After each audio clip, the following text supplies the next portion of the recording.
Our tale begins not with heroes charging into battle, but with dust settling on forgotten pages. In a quiet archive, centuries after the events we are about to witness, a historian named Arazlam Durai makes a discovery that will challenge everything the kingdom of Ivalice believes about its own past. He finds documents, ancient and carefully hidden, that tell a story dramatically different from the official histories taught in schools and preached in churches. These are the Durai Papers, written by his ancestor, Orbonne Durai, a man branded as heretic and burned at the stake for daring to record the truth about a conflict known as the War of the Lions. History, as they say, is written by the victors. The official account speaks of King Delita Hayral, a commoner who rose from nothing to become the savior of Ivalice, a man who brought peace after devastating war, who married Princess Ivalice and ushered in a new era of prosperity.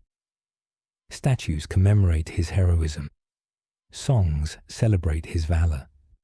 Children learn his name alongside the saints and the legendary zodiac braves of ancient times. But Orbonne's papers tell another story entirely, one of a different hero whose name has been deliberately erased from every record, a man condemned as heretic for standing against forces that nearly destroyed the world itself. This is the true account of the War of the Lions, and the story of Ramza, the man history forgot. The kingdom of Ivalice had only recently emerged from one nightmare when the seeds of another were being sown. The 50 Years' War with the neighboring kingdom of Ordalia had finally ended, leaving Ivalice victorious but economically devastated, its fields trampled, its coffers drained, its people exhausted from half a century of conflict. Veterans returned home to find no work, no prospects, only the grinding poverty that follows in war's wake. The kingdom that had survived external threat now faced the slower collapse of internal decay. Into this fragile peace came news that would shake Ivalice to its foundations. King Omdolia III fell ill, and despite the best efforts of physicians and healers, he succumbed to his malady, leaving behind no clear heir to the throne. His only child was a daughter, Ivalice, but her legitimacy was questioned by many nobles who whispered that she was not truly the king's blood, but an adopted orphan, a political convenience rather than rightful heir. The king's younger brother had died years before, leaving behind an infant son, Prince Irinas, who now found himself thrust into the center of a succession crisis despite being far too young to rule. The question of who would serve as regent until Prince Irinas came of age became the spark that would ignite civil war. Two powerful nobles stepped forward, each claiming the right to guide the kingdom through this transitional period. Duke Larg, brother of the late Queen Louveria, argued that his blood connection to the royal family gave him natural authority to oversee Prince Irinas, the king's legitimate son and rightful heir, guiding his rule until he came of age. Duke Goltana, meanwhile, championed Princess Ivalice's claim to the throne, positioning himself as her protector and advisor. Ivalice was not King Omdolia's biological daughter at all, but rather the daughter of Queen Louveria's sister, strategically placed within the royal household as a political contingency. Goltana argued that regardless of her true parentage, she could provide experienced leadership immediately, rather than forcing the kingdom to wait years for a child to mature. But these were merely the surface arguments, the justifications spoken aloud in council chambers and noble courts. Beneath the rhetoric about duty and bloodlines lay naked ambition. Both dukes saw the regency not as temporary stewardship, but as a path to permanent power, a chance to place their own stamp on Ivalice's future, perhaps even to found new dynasties. And behind both men, manipulating events with subtle hand, moved forces that cared nothing for dukes or princes or the welfare of any kingdom, forces with designs far darker than mere political power. Before war consumed everything, before the kingdom tore itself apart, there was a time of relative innocence, at least for two young men training to become knights.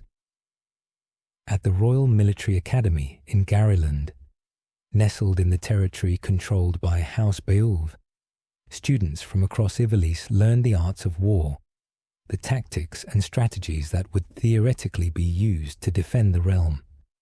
Among these students were Ramza Beulve and Delita Heiral, two friends whose bond transcended the rigid class barriers that defined Ivalician society. Ramza was the youngest son of Barboneth Beulve, a legendary knight known as the Knight Gallant of the 50 Years' War, a man whose tactical brilliance and personal valor had made House Beulve one of the most respected military families in the kingdom. But Ramza's position in this illustrious family was complicated. His mother had been a commoner, a woman of the Lugria family whom Barboneth had loved but could not officially marry due to social conventions. Ramza's two older half-brothers, Dikadag and Zalbag, were true-born sons of Barboneth's noble wife, positioned to inherit the family's titles and responsibilities. Ramza, despite being raised in the same castle, despite receiving the same education and training, always felt like an outsider in his own family, loved by his father, but aware that he could never truly be his brother's equal in the eyes of Ivalician law and custom. Delita's position was even more precarious. He had been born to a family of farmers working Beulve lands, with no claim to nobility whatsoever. When the Black Death swept through the region, claiming both his parents, young Delita, and his sister Tietra, were left orphans with no prospects beyond starvation or servitude. But Barboneth Beulve, that rare noble who believed in judging people by character rather than birth, took both children into his household, raising them alongside his own sons. He arranged for Delita to attend the military academy, insisting to the headmaster that talent and dedication mattered more than pedigree. It was an act of extraordinary kindness, one that gave Delita opportunities no commoner could normally dream of. But kindness cannot erase the fundamental divisions in a society built on inequality. At the academy, Ramza and Delita might train together, might share the same classes and exercises, might develop genuine friendship, but outside those walls, the world constantly reminded Delita that he was not and could never be truly equal to the nobles around him. Every slight, every dismissive comment from aristocratic students, every reminder that his position existed only through charity rather than right, planted seeds of resentment that would later blossom into something far more dangerous. The two friends trained together, learned together, and when called upon, fought together. Ramza possessed his father's natural talent for leadership and tactical thinking, but also inherited Barboneth's sense of justice, an instinctive belief that might should be used to protect rather than oppress. Delita was quieter, more observant, his mind constantly working through problems and possibilities, developing the analytical skills that would later serve him in ways no one at the academy could have predicted. They made a formidable team, complementing each other's strengths, covering each other's weaknesses, bound by loyalty that seemed unbreakable. Their bond was tested when tragedy struck House Beulve. Barboneth fell ill, his body weakening despite all efforts to heal him. The great knight, who had survived countless battles and emerged victorious from the deadliest war in Ivalician history, now found himself defeated by illness that no sword could fight. He lingered for months, growing progressively weaker, until finally the end came. Barbaneth Bjulv passed away, and with him died the moderating influence that had kept House Bjulv's ambitions in check. What no one knew, what would not be discovered until much later, was that Barbaneth's illness had not been natural. His eldest son, Dikadarg, consumed by ambition and unwilling to wait for his inheritance, had been slowly poisoning his father with a fungal toxin called moss of Ungus, administering it in careful doses over many months to ensure the death appeared natural. Dikadarg saw his father's sense of honor and justice as weakness, limitations that prevented House Bjulv from claiming the true power they deserved. In Dikadarg's mind, he was not committing patricide, but rather removing an obstacle to the family's advancement, doing what was necessary so that the Bjulvs could take their rightful place ruling Ivalice. With Barbaneth gone, Dikadarg assumed leadership of House Bjulv and immediately allied himself with Duke Larg. Zalbarg, the middle brother, took command of the Order of the Northern Sky, the military force loyal to Larg's faction. Both brothers threw themselves into the political maneuvering that preceded open war, while Ramza and Delita, still students at the academy, tried to focus on their training even as the kingdom around them descended into chaos. But even the academy could not remain isolated from the growing crisis. Bands of former soldiers, veterans of the 50 Years' War, who had returned home to find no work and no support from the nobles they had bled for, began organizing themselves into resistance groups. The largest and most organized of these was the Corpse Brigade, also called the Death Corps, led by a man named Vigraf Follis and his sister Miluda.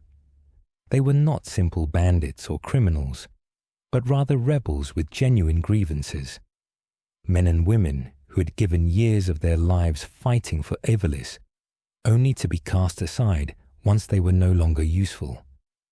The Corpse Brigade demanded land and compensation for their service, asking only for what had been promised to them when they enlisted. When the nobles refused, when it became clear that those in power viewed veterans as disposable tools rather than citizens deserving of gratitude, the brigade turned to more direct action. They began raiding noble estates, not for random plunder, but targeting those families who had profited most from the war while contributing least to its fighting. They presented themselves as champions of the common people, protectors of those the nobility had abandoned, and their ranks swelled with supporters who saw in Vigraf someone finally willing to stand up to aristocratic oppression. Ramza and Delita were assigned to a mission to combat the Corpse Brigade, working under the command of Zalbarg and alongside Argith Thadalfus, a knight from a fallen noble house who clung desperately to the privileges of aristocracy despite his family's reduced circumstances. The mission brought them into direct conflict with Miluda, Vigraf's sister, who commanded a brigade unit with the same tactical skill her brother possessed. The battle was fierce, but Ramza's forces prevailed, and Miluda fell in combat, her death witnessed by her brother, who had arrived too late to save her. Vigraf's anguish and rage in that moment would echo through events to come, his sister's death becoming the wound that would never heal, the injustice that would drive him to increasingly desperate measures. But before he could take revenge, before he could make the nobles pay for Miluda's blood, the situation escalated in ways none of them anticipated. The Corpse Brigade, perhaps sensing that their movement faced imminent suppression, made a desperate gamble. They seized Marquis Elmdor de Limberry, a high-ranking noble, taking him hostage in hopes of forcing concessions from the aristocracy. But they also grabbed another captive, someone they probably considered merely additional leverage, but who would prove to be the catalyst for tragedy. Tietra Haerel, Delita's younger sister, was taken along with the Marquis to the brigade stronghold at Zeltennia fortress. When word reached Ramza and Delita that Pietra was among the hostages, both young men immediately prepared to mount a rescue operation. They cared nothing for the Marquis or the political implications. They simply knew that Pietra was in danger and had to be saved. But Argath, that perfect embodiment of aristocratic contempt for commoners, dismissed their concerns. In his view, Pietra was merely a peasant girl, not worth risking anything to save. Better to assault the fortress with overwhelming force and accept whatever collateral damage occurred than to negotiate or attempt a careful extraction that might risk noble lives to save someone who, in Argath's worldview, didn't really matter. The argument between Delita and Argath grew heated, with the aristocrat openly mocking Delita's low-born origins and suggesting that he should remember his place, rather than presuming his sister's life was worth as much as a noble's. Ramza, furious at Argath's attitude, dismissed him from the squad and joined Delita in planning an alternate approach. They would infiltrate the fortress quietly, locate Pietra, and extract her before the main assault began, before the situation could devolve into the indiscriminate violence that Argath and Zalbag seemed prepared to accept. They fought their way through the fortress, cutting down brigade members, drawing ever closer to where Pietra was being held, and they found her, saw her there among the hostages, so close to rescue. But they were not the only ones who had arrived. Vigraf had returned to Zeltennia, driven by his rage over Miluda's death, ready to make his stand against the noble forces that had killed his sister. And he had brought Pietra forward, using her as a human shield, threatening to kill her if the Order of the Northern Sky attacked. It was a desperate bluff, the act of a man pushed beyond reason by grief and rage. Vigraf would later claim he never intended to actually harm Pietra, that he was simply trying to force the nobles to negotiate. But intentions meant nothing in the face of what happened next. Zalbag, commanding the main assault force, made a cold calculation. The hostage situation was tactically disadvantageous. The fortress was a strong position that would be costly to take by direct assault, and dragging out the siege would give the brigade time to potentially move their captives or rally more support. Better to end it quickly, even if that meant acceptable casualties. He gave the order, and Argath, eager to prove his worth and restore his family's honor through whatever means necessary, led the charge. The Northern Sky forces assaulted Zeltennia fortress with overwhelming strength, and in the chaos of battle, as defenders scrambled to respond to the attack, Argath's arrow found Pietra. She fell, a girl barely in her teens, killed not by the rebels who had taken her, but by the forces supposedly there to rescue her, by a noble who thought her life worth less than tactical advantage. Delita, who had been fighting his way toward his sister, arrived in time to cradle her dying body, to see the light leave her eyes, to feel the warmth fade from her skin. The girl he had protected since they were orphaned together, his last connection to family, to innocence, to a time before he understood how deeply the world despised people like them, died in his arms, while nobles who had never cared whether she lived or died congratulated themselves on a successful operation. Something broke in Delita in that moment. Whatever idealism he had retained, whatever hope he had harbored that the system could be reformed, that nobles like Ramza and his father proved aristocrats could be just, shattered against the reality of Pietra's corpse. The nobles would never see commoners as people. They would never value peasant lives the way they valued their own.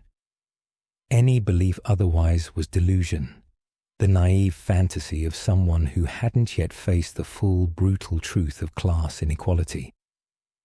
He turned on Ramza, his closest friend, and in a voice empty of everything except loss, told him that if they ever met again, Delita would kill him.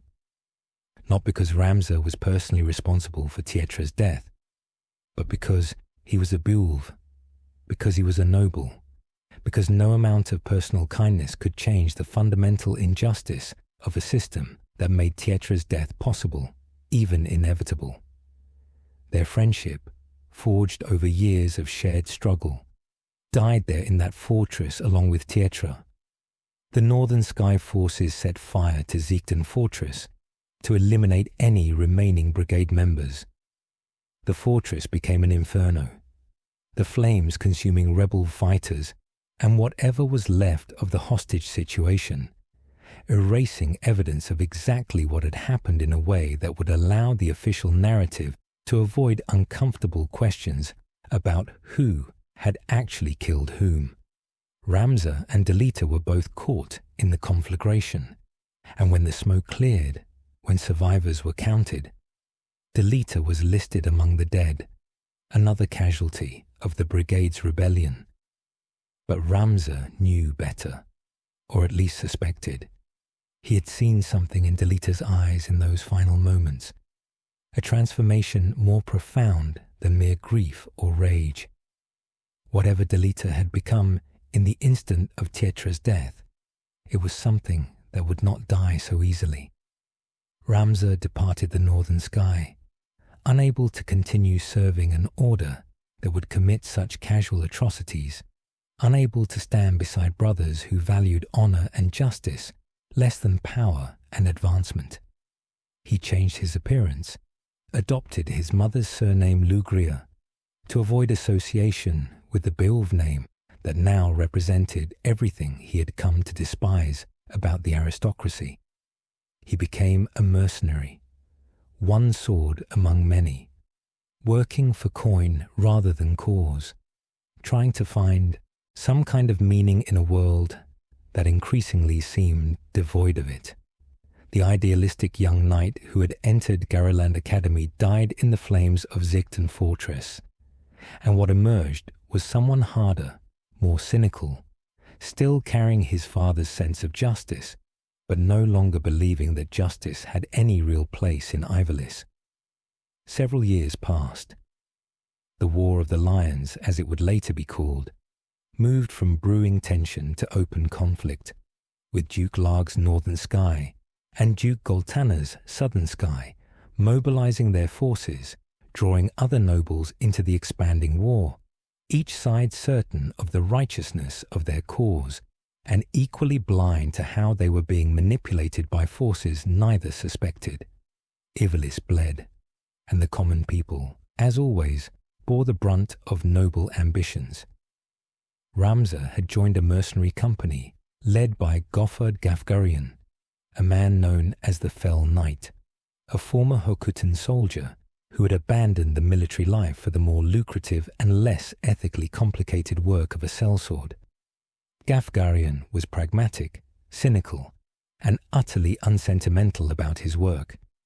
He fought for whoever paid him, asked no questions about the justice of his clients' causes, and taught his men that survival and profit were the only principles worth honoring. Under his tutelage, Ramza learned to set aside his idealism, to treat combat as a job rather than a calling, to protect his clients without concerning himself with whether they deserved protection. Their current contract was simple enough on its surface. They had been hired to serve as additional security for Princess Ovelia, who resided in relative isolation at Orbonne monastery, far from the political machinations of the capital. Also assigned to this duty was Agrius Oakes, a holy knight sworn to Ovelia's protection, a woman whose dedication to her charge was absolute, and who viewed the mercenaries with barely concealed disdain, considering them little better than bandits, who happened to fight for the right side as long as the money held out. The monastery seemed an unlikely target for any attack, but as tensions between the two ducal factions escalated, Ovelia's status as potential claimant to the throne made her a valuable piece in the larger political game. Whoever controlled Ovelia could claim to act on behalf of the rightful succession, could use her to legitimize whatever moves they made toward power. And so, when forces arrived at the monastery, when combat erupted in its supposedly peaceful halls, none of the defenders should have been surprised, though the identity of the attackers added unexpected complication to the situation. The assault force was not obviously aligned with either duke. They wore no identifying insignia, carried no banners that would connect them to Larg or Goltana, operating with the anonymity that suggested someone wanted plausible deniability about who had ordered the kidnapping. Ramza and Agrias led the defense, fighting alongside Gafgarian, pushing back the attackers through the monastery's corridors, desperately trying to reach Ovelia before the assault forces could secure her. But they were too late. By the time they fought through to Ovelia's chambers, she was already gone, spirited away by a single knight who had penetrated to the heart of the monastery, while the defenders were occupied with the main force. And when Ramza caught a glimpse of this kidnapper, when he saw the man's face for just a moment before he rode away with the princess, recognition struck like a physical blow. It was Delita, alive, serving forces unknown, executing a plan that Ramza could not begin to fathom, but which clearly involved depths of strategy far beyond simple kidnapping.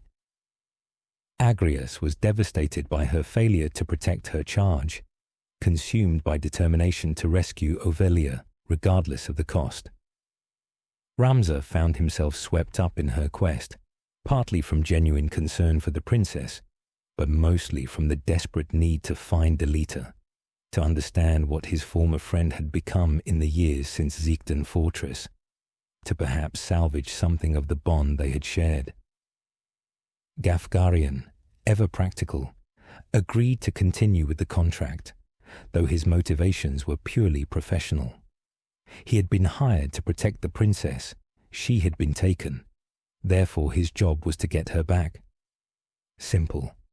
Their pursuit led them across Ivalice, following rumors and traces of the kidnapping party, fighting through bandits and monsters and occasionally other forces that seemed to be searching for Ovelia for their own purposes. Along the way, they encountered Mustadio Bunanza, a machinist from a family of engineers who possessed something that made him the target of a trading company's aggressive interest. He carried a zodiac stone, one of the legendary auracite crystals that featured in religious teaching as artifacts of the zodiac braves, holy relics that had supposedly been used to banish ancient demons. Mustadio claimed he had discovered the stone among his late father's possessions, an artifact the old man had been studying for its unique properties. The Burt Trading Company wanted the stone badly enough to kill for it, hunting Mustadio relentlessly across the kingdom, leaving bodies in their wake. When Ramza's party helped him escape an ambush, Mustadio joined them, hoping that traveling with mercenaries and a holy knight would provide the protection he desperately needed. He explained that the zodiac stones were not merely religious symbols, but seemed to possess actual power, responding to human will in ways that suggested they were more than simple crystals. His father had believed the stones were somehow connected to ancient technology, devices from a lost era when humanity had achieved heights of achievement later forgotten.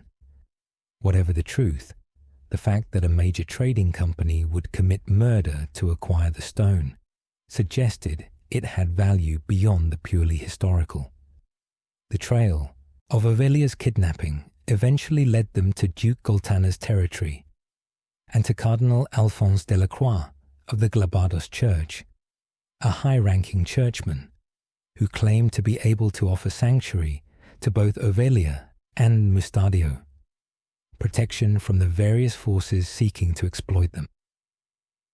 Delacroix presented himself as a neutral party, someone concerned only with the welfare of the princess and the preservation of holy relics, above the political machinations tearing the kingdom apart.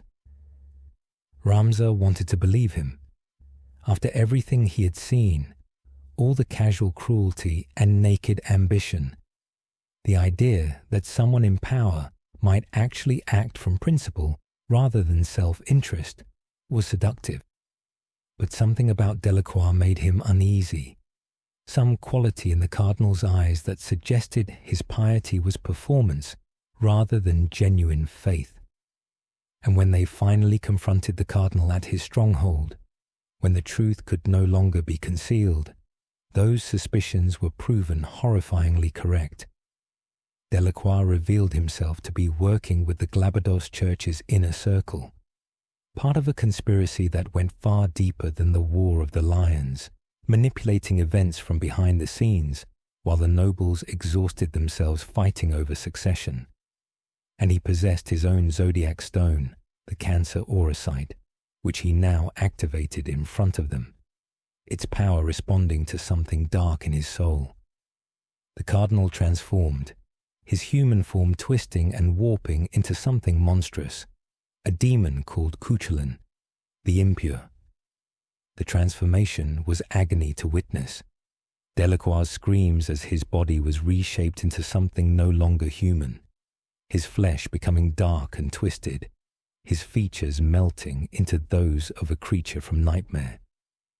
The demon that emerged retained some trace of the cardinal's voice, but spoke with authority and malice that were entirely inhuman, mocking their horror, explaining that the zodiac stones were not holy relics at all, but prisons, each containing a Luciavi demon that had been sealed away in ancient times. The legend of the Zodiac Braves, so central to Glabados Church teaching, was a lie, or at least a dangerous simplification of the truth. There had indeed been warriors who fought demons in the distant past, but they had not destroyed them, merely sealed them away in the auracite crystals. And now, centuries later, those seals were failing or being deliberately broken by those who understood their true nature, releasing horrors that should have remained imprisoned forever.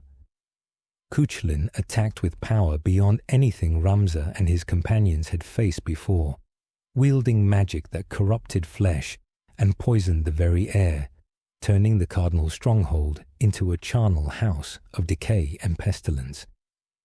Only through coordinated effort, using every skill and ability they had developed, were they able to defeat the demon, driving it back until, with a final shriek, it dissolved, leaving behind only the now inert cancer, stone and the cardinal's broken corpse. The victory felt hollow. They had stopped Delacroix, but his final words before death revealed that he was merely one member of a larger conspiracy within the church. High-ranking clergy who had been gathering the zodiac stones, deliberately seeking out individuals who could become hosts for the Luciavi, orchestrating the War of the Lions itself to create the bloodshed and chaos necessary for some ultimate purpose he did not live long enough to fully explain. Ramza found himself branded heretic by the church, accused of murdering Cardinal Delacroix, wanted by both Largue and Goltana's forces for different political reasons, hunted by an organization called the Knights Templar, who operated as the church's secret military force. The Knights Templar were not ordinary soldiers, but warriors trained in special techniques, led by men who possessed zodiac stones of their own, and who would not hesitate to use them if Ramza's interference continued. But Ramza could not simply run, could not abandon what he had learned. If the church was deliberately releasing demons, if they were manipulating the war for some purpose connected to these Luciavi, then someone had to stop them, even if that someone was just a disgraced mercenary and a handful of companions who had nowhere else to go. He began actively seeking out the zodiac stones, trying to stay ahead of the Knights Templar, preventing the auracite from falling into hands that would misuse them. His quest brought him into contact with others who possessed pieces of the larger puzzle. Orbonne, an astrologer and scholar serving in Goltanna's court, had been researching ancient texts and had uncovered disturbing information about Saint Ajora Glabados himself, the figure at the center of the Church's doctrine. According to the official histories, Ajora had been a holy man who performed miracles and taught divine truth, eventually martyred by jealous authorities who feared his growing influence.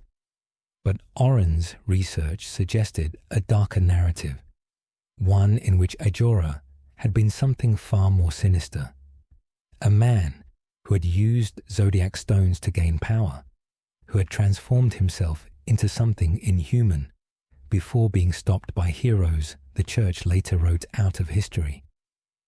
The Glabados Church, in other words, had been founded on a lie, its central saint actually a demon-possessed monster whose teachings had been sanitized and rewritten to create an institution that could control the population through faith and fear. The Knights Templar were working to complete what Ajora had started, using the War of the Lions to create enough death and suffering to fuel the resurrection of Ajora himself, or rather, the demon that had possessed him, a being called Ultima, the High Seraph, leader of all the Luciavi. To resurrect Ultima, the Knights Templar needed a suitable host body, someone with specific bloodline connection to Saint Ajora himself, a descendant of the ancient heretic whose transformation had founded the Church centuries ago. They had already identified the host they needed, and as Ramza would discover to his horror, it was someone he had sworn to protect above all others. Alma Bulv, Ramza's younger sister, possessed the bloodline the Knights Templar required. She was a direct descendant of Ajora's line, carrying within her the genetic legacy that made her compatible with Ultima's essence. She had been living quietly at a monastery, uninvolved in the war, innocent of politics or conspiracy, and now she became the most important target in all of Ivalice, the key to releasing Ultima into the world. When the Knights Templar seized her, when Ramza realized what they intended, his quest stopped being about preventing the war or exposing church corruption and became something far more personal. He would rescue Alma, even if it meant storming every stronghold in Ivalice, even if it meant facing all the demons of the Luciavi alone. But he was not alone. As his journey continued, Ramza gathered companions who each had their own reasons to oppose the Knights Templar's plans. Agrias remained at his side, her oath to protect royalty extending to anyone threatened by the forces tearing Ivalice apart. Mustadio brought his engineering knowledge and determination to ensure his father's research into the zodiac stones was not used for evil, and others joined, drawn by Ramza's growing reputation as someone who would stand against injustice regardless of personal cost. Most unexpectedly, he gained the allegiance of Sidolphus Orlando, the Thunder God, a legendary general who commanded Duke Goltanna's Southern Sky forces with skill that bordered on supernatural. Orlando was the most feared warrior in Ivalice, a man whose tactical brilliance and personal combat prowess had won countless battles, whose very name caused enemies to retreat before engaging him. But he was also a man who had begun to suspect that the war he fought served purposes beyond what he had been told, that forces within the church were manipulating both sides towards some end that had nothing to do with succession or regency. When evidence of the church's conspiracy became undeniable, when Orlando learned that he and Goltanna were being played as pawns in a game neither understood, the Count made his choice. He turned against his own duke, threw his support behind Ramza, and brought with him not only his own formidable abilities, but the legitimacy his name provided, transforming Ramza's group from fugitive heretics into something that could credibly claim to represent true justice against corruption. Orlando's defection triggered escalating confrontation with the Knights Templar, who moved to eliminate this threat to their plans. Both Duke Larg and Duke Goltana were assassinated, their deaths carefully orchestrated to look like casualties of the war, while actually being executed by agents of the church conspiracy. The Lion War that had consumed Ivalice was revealed as theatre, a deliberately staged conflict designed to generate enough death to fuel the resurrection ritual while exhausting both noble factions to the point where they could not interfere when the church made its final move. And moving through all of this, manipulating events with subtlety the Knights Templar lacked, working his own plan toward goals known only to himself, was Delita.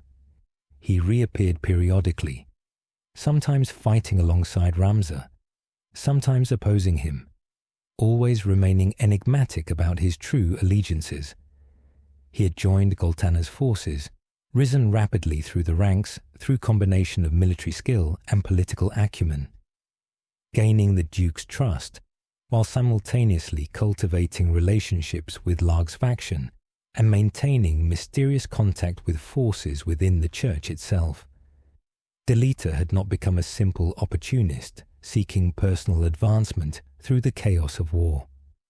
His vision was far more ambitious and infinitely more dangerous. He had learned the deepest lesson that Tietra's death could teach. That power was the only thing that mattered in Ivalice. That nobility and church and all the structures of authority were simply mechanisms by which the strong dominated the weak. If he wanted to change anything, if he wanted to ensure no other sisters died because nobles considered them expendable, he would need to seize power himself, become king, reshape the entire kingdom according to his vision. It was an insane ambition for a commoner, something that should have been impossible in a society as rigidly stratified as Ivalice. But Delita understood what the nobles did not, that their power rested not on divine right or inherent superiority, but on careful maintenance of systems and narratives. If those systems could be disrupted, if the right people could be eliminated at the right moments, if someone positioned himself perfectly to step into the resulting power vacuum, then even a commoner could ascend to heights normally reserved for ancient bloodlines. He played all sides against each other with masterful precision. He fed information to Larg's forces that weakened Goltana, then provided Goltana with intelligence that undermined Larg, all while ensuring that neither duke could gain decisive advantage over the other. He cultivated Princess Ovelia's trust, presenting himself as her loyal protector even as he maneuvered her into increasingly dependent positions. He even maintained contact with the Knights Templar, understanding their conspiracy and ensuring they viewed him as useful tool rather than threat, someone who could be manipulated while he quietly prepared to turn their own schemes against them. The turning point came at Fort Bessalat, where Duke Goltana and Duke Larg were scheduled to meet for peace negotiations, a final attempt to end the War of the Lions before it completely destroyed the kingdom. Both dukes brought their most trusted advisors and commanders, including Zalbug Bilv, who still served Larg despite growing unease about the war's progression. The meeting was supposed to be held under strict conditions of neutrality, both sides agreeing to limited escorts and protocols designed to prevent any treachery. But the Knights Templar had no intention of allowing peace. They needed the war to continue, needed more death to fuel their ritual, and so they arranged for both dukes to die at Fort Bessalat, their assassinations carefully staged to look like each side had betrayed the peace talks and murdered the other's leader.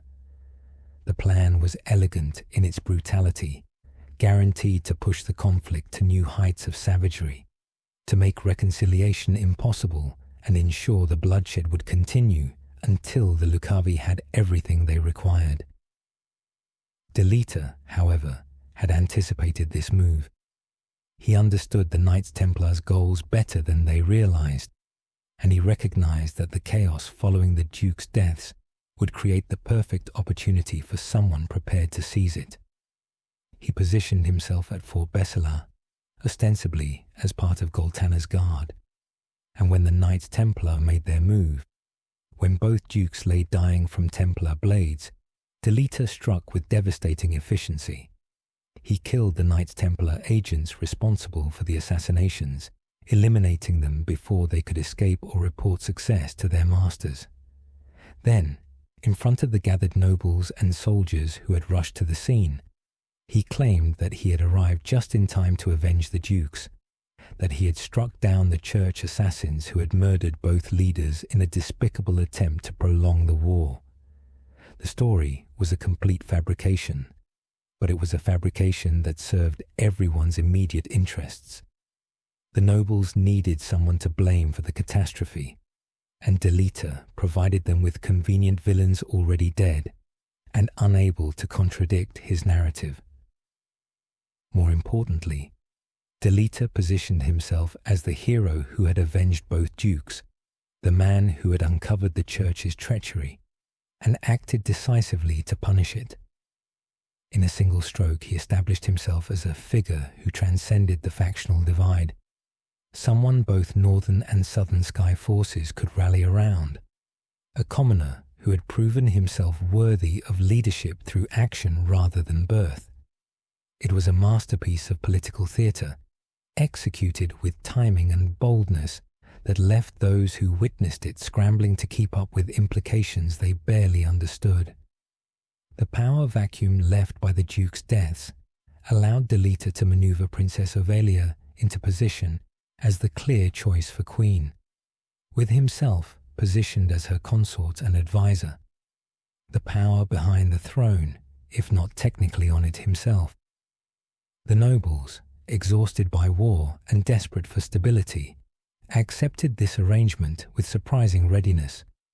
Better to follow a commoner who had proven himself capable than to risk further conflict over succession between noble houses.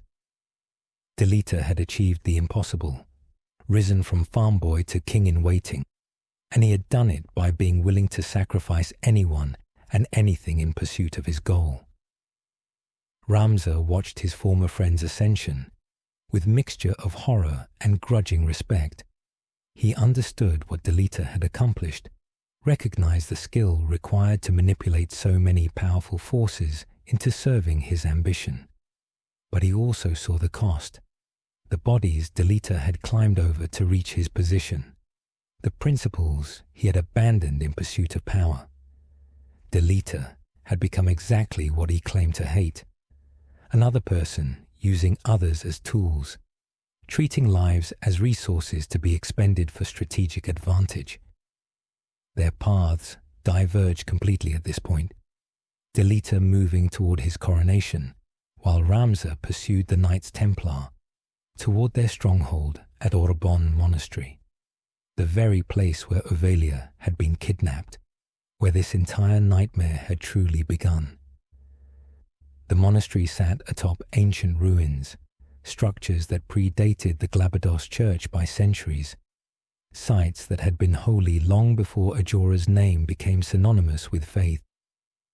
These ruins held the final pieces of the conspiracy, the chambers where the Knights Templar had prepared their ultimate ritual. Leading the Knights Templar was Fulmav Tengil, better known by his title, Lord Vormav, commander of the Knights Templar and bearer of the Virgo Zodiac Stone. Vormav was no corrupt churchman seeking personal power, but rather a true believer in the Luciavi cause, someone who genuinely thought that releasing the demons would bring about a new order, that transforming the world according to Ultima's vision would create something transcendent beyond the flawed human kingdoms constantly tearing themselves apart through war and injustice. In his mind, he was not a villain, but a visionary, someone willing to make difficult choices to achieve something greater than humanity could accomplish on its own. He had gathered other Knights Templar around him, men who possessed their own zodiac stones and who would eventually undergo transformation into Luciavi demons. There was Delita himself, Ramza's eldest brother, whose ambition and ruthlessness had drawn him into the conspiracy holder of the Capricorn stone. The revelation of his involvement would come as a devastating blow to Zeltennia, who had trusted and followed his brother throughout the war, never suspecting the depths of Delita's corruption.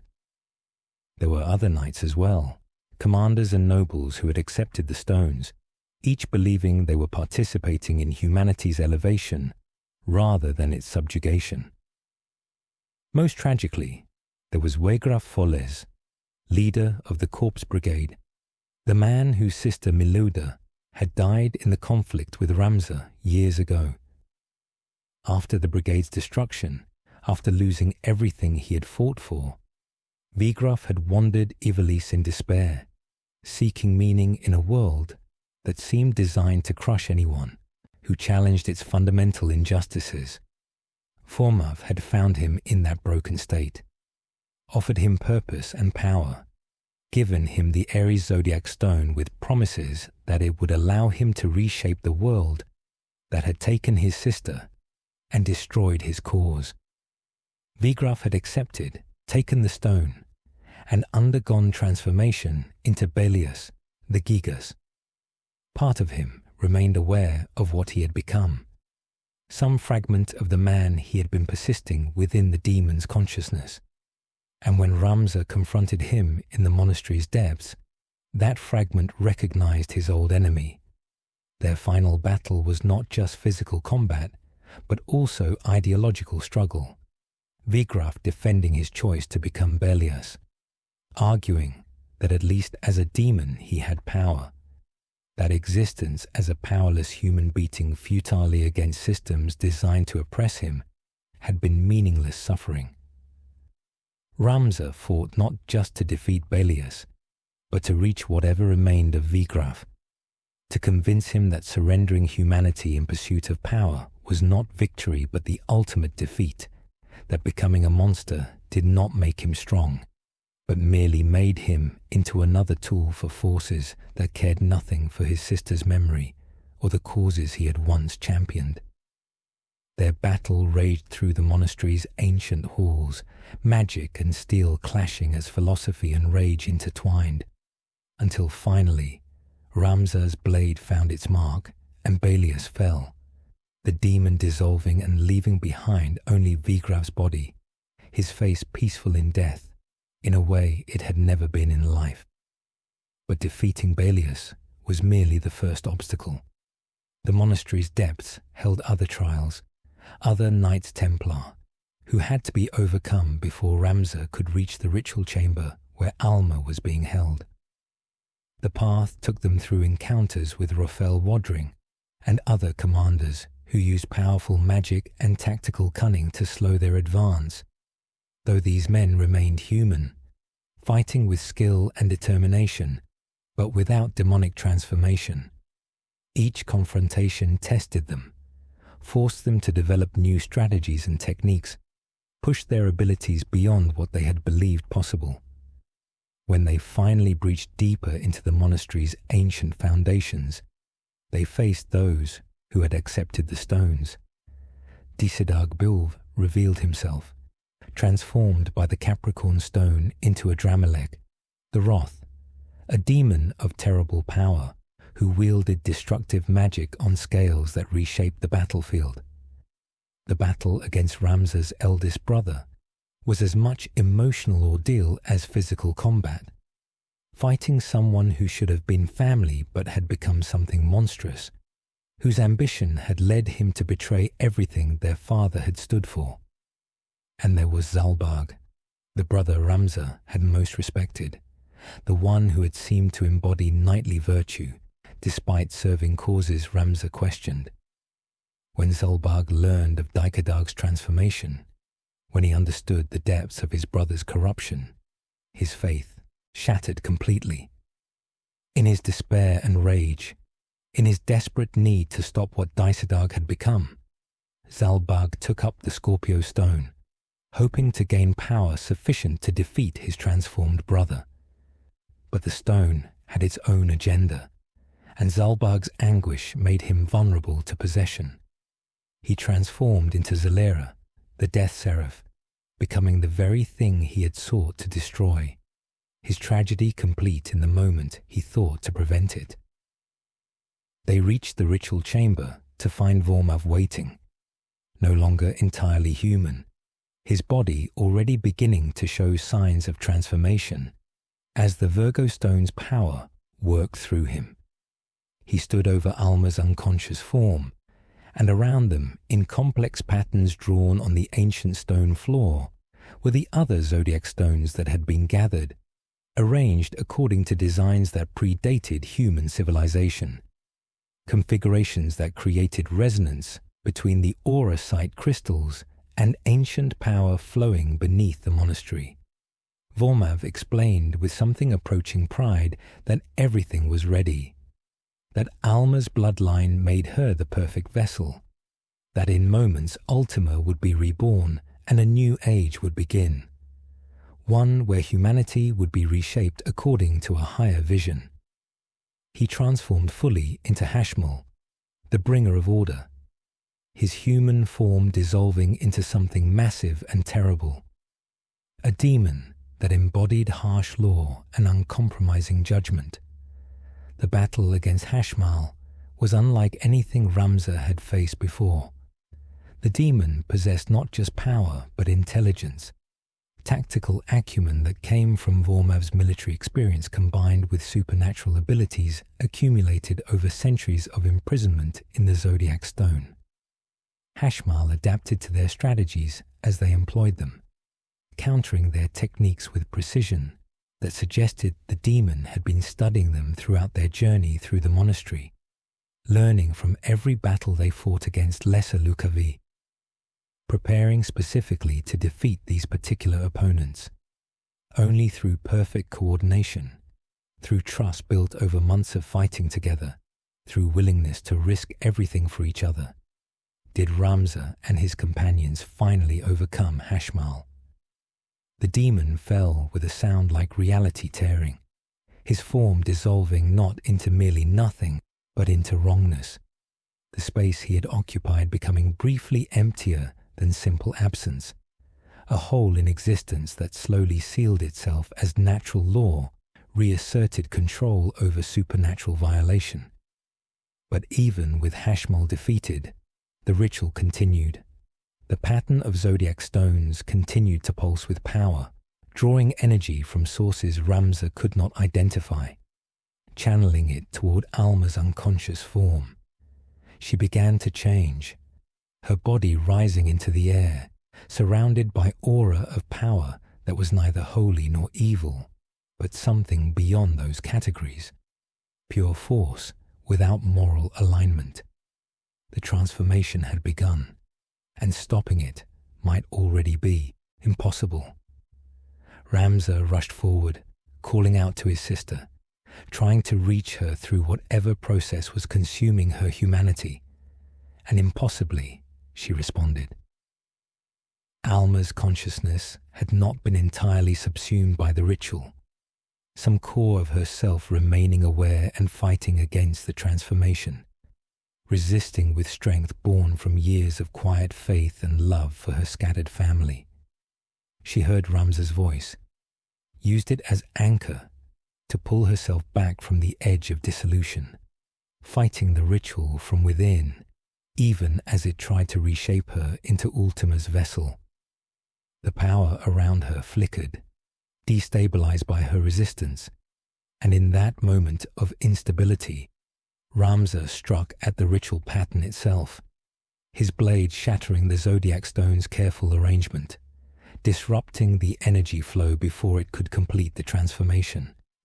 The chamber exploded with released power, magical energies that had been carefully controlled suddenly running wild, tearing through the monastery's structure, collapsing ancient stonework that had stood for millennia. The ritual's interruption prevented Ultima from fully manifesting, but the High Seraph's essence was not so easily banished. From within Alma's partly transformed form, Ultima emerged, the demon forcing its way into the world through sheer force of will despite the broken ritual.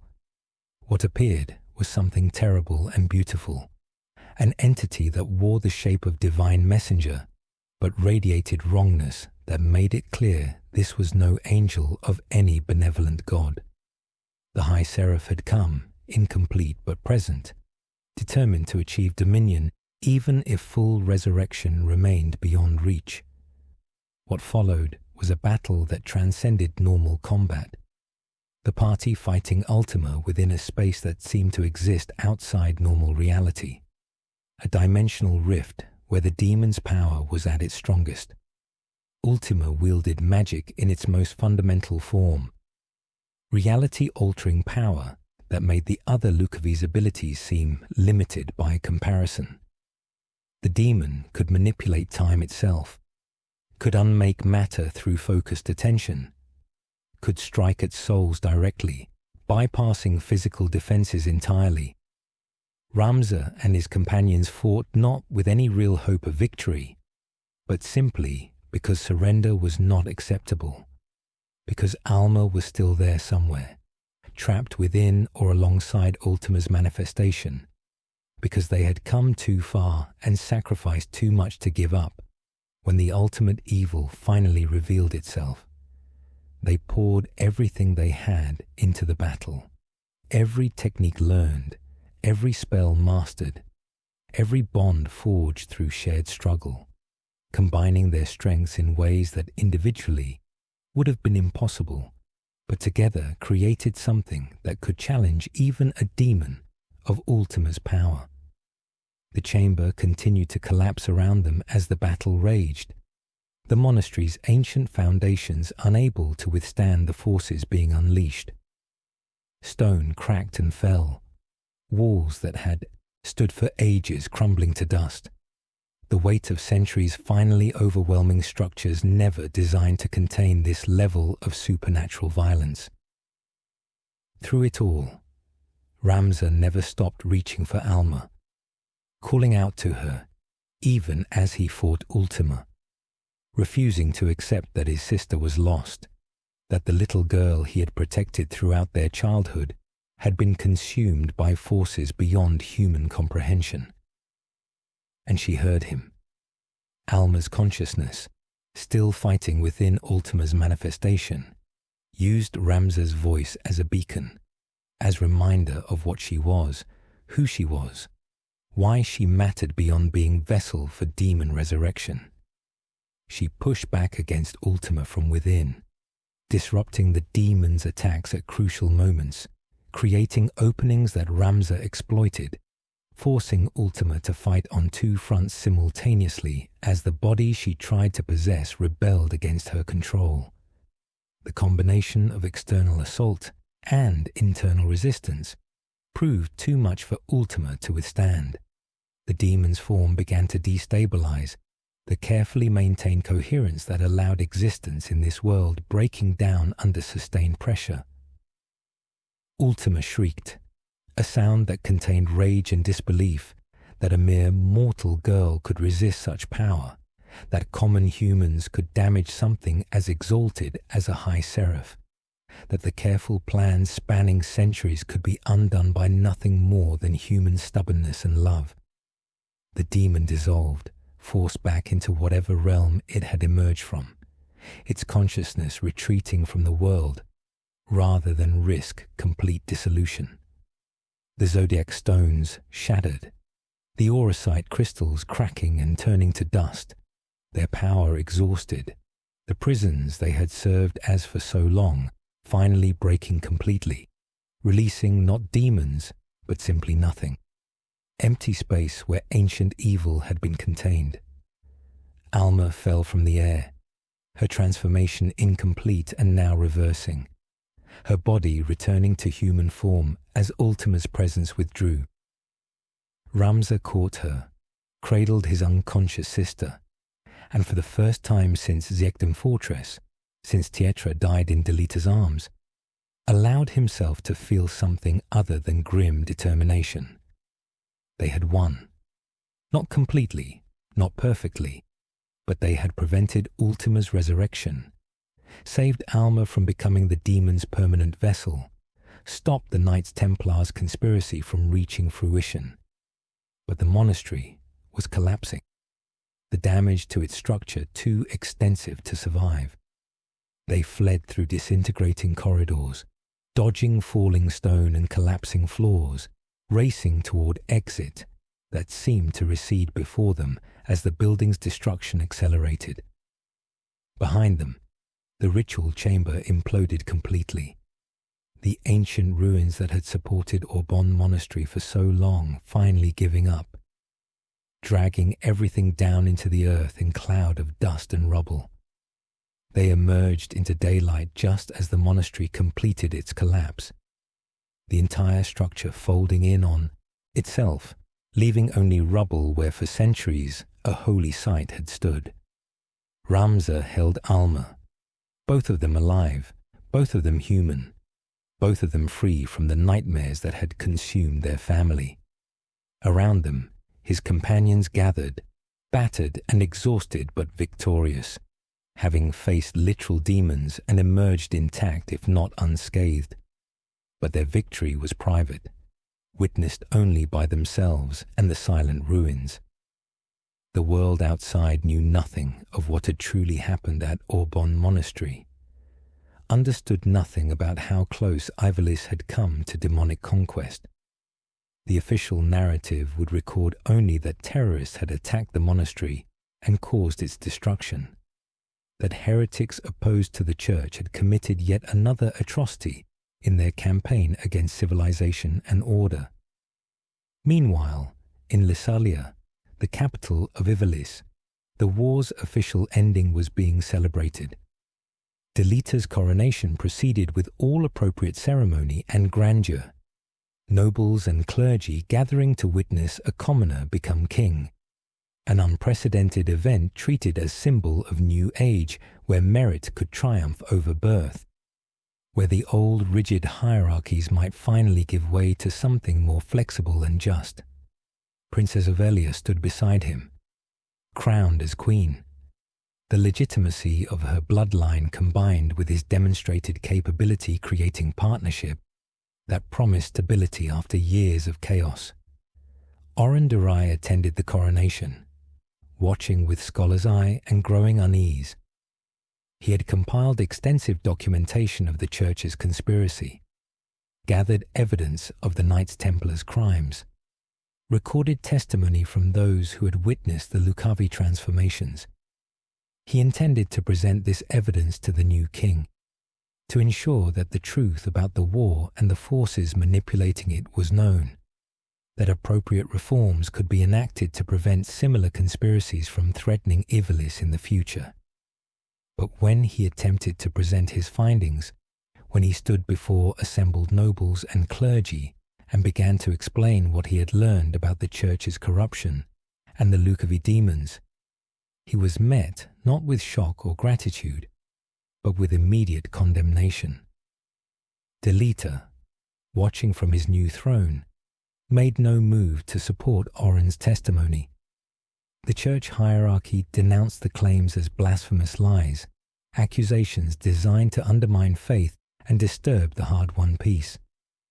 Orbonne was arrested on charges of heresy, his documents confiscated, his testimony dismissed as ravings of madmen or fabrications of someone seeking attention. The assembled nobles, exhausted by war and desperate to move past it, showed no interest in hearing that the conflict they had just endured might have been manipulated by forces within their most trusted institutions. Better to execute one troublesome scholar than to reopen wounds barely beginning to heal. Better to maintain comfortable lies than to face uncomfortable truths about how thoroughly they had been deceived. The sentence was carried out swiftly. Orbonne was burned at the stake as heretic, his documents destroyed, his name stricken from official records, transformed from respected scholar into cautionary tale about the dangers of questioning accepted narratives. As the flames consumed him, he showed remarkable composure, dying with dignity of someone who knew his cause was just even if the world rejected it. His last words were reported to be a prayer, not for his own soul, but for Ivalice, that someday the truth would emerge and the kingdom would learn from the mistakes that had brought it so close to destruction. Delita watched the execution with expression that revealed nothing, and when it was done, he returned to the business of consolidating his rule, implementing reforms designed to reduce the power of the nobility and create systems where commoners could advance based on merit rather than birth. By all external measures, he was proving to be exactly the kind of just and capable ruler Ivalice needed, someone who understood the common people's struggles because he had lived them, who possessed the political skill to navigate noble opposition, who combined idealism with pragmatism in ways that suggested genuine concern for the kingdom's welfare. But there were cracks in the facade, moments when the mask slipped and something darker showed through. Princess Ovelia, now Queen Ovelia, had grown increasingly uneasy about her husband and his methods, about the way he manipulated people and situations with casual skill that suggested he viewed everyone around him as pieces in a game rather than individuals deserving of basic respect. She had begun to suspect that Delita had orchestrated events leading to their marriage, that her kidnapping and the subsequent rescue had been theatre designed to position him as her saviour and protector, that his rise to power had involved far more bodies than he publicly acknowledged. The revelation came during a private moment, when she confronted him about his role in Duke Goltana's death, about whether he had truly arrived just in time to avenge the Duke, or whether he had been more directly involved in the assassination itself. Delita, perhaps exhausted by maintaining pretenses, perhaps simply tired of hiding his true self even from his wife, answered with honesty that was more devastating than any lie could have been. He admitted everything: the manipulations, the assassinations he had either carried out or arranged, the way he had played all sides against each other, using Ramza and the Knights Templar and the Dukes and everyone else as tools to achieve his ascension. He spoke without apparent shame or regret, explaining that this was simply how power worked, that anyone who reached a throne did so by climbing over bodies, that the only difference between him and previous kings was his honesty about the blood required. Ovelia listened in horror as the man she had married, the man she had perhaps even begun to love, revealed himself to be exactly what he claimed to hate: another person who treated lives as resources, who viewed murder and manipulation as acceptable tools, who had become the very embodiment of the cruel aristocratic power structure he supposedly wanted to reform. And in that moment of revelation, in the shattering of whatever illusions she had maintained about Delita's character, Ovelia made her choice. She drew a knife, the small ceremonial blade she carried as part of her royal regalia, and struck.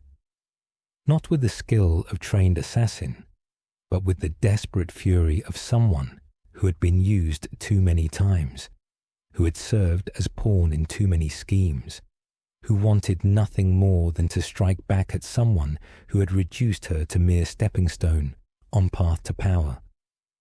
The blade pierced Delita's side, sliding between ribs, seeking his heart. But Delita, veteran of countless battles, reacted with instincts honed through years of combat. Even wounded, even surprised by his wife's attack, he moved with deadly efficiency.